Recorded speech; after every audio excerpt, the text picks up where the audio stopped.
अस्सलामुअलैकुम, क्या हाल है गाइस? ठीक ठाक हो? मुझे उम्मीद होगी आप सब ठीक ठाक होंगे। तो ये देखो हमारा काम चेक करो हरारी का।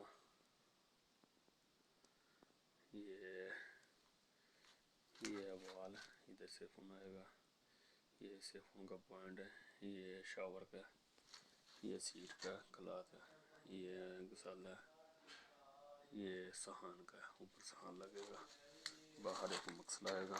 ये देखो मैं दूसरा मुहाम के व्यू दिखाता हूँ आपको।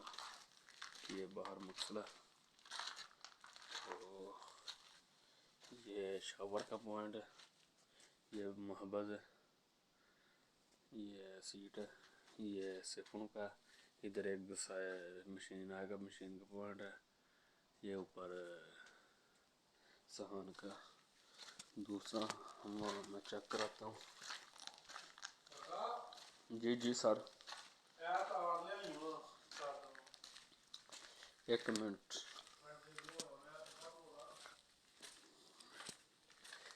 ये इधर तीन मसले हैं, ये देखो ये तीन मसले हैं।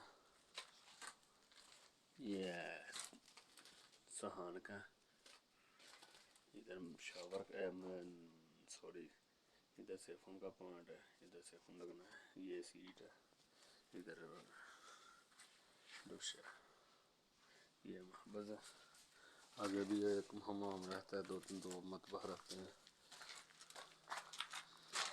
ये मेरा शागिर्द है, ये देखो उस्ताद की शागिर्द शागिर्द है,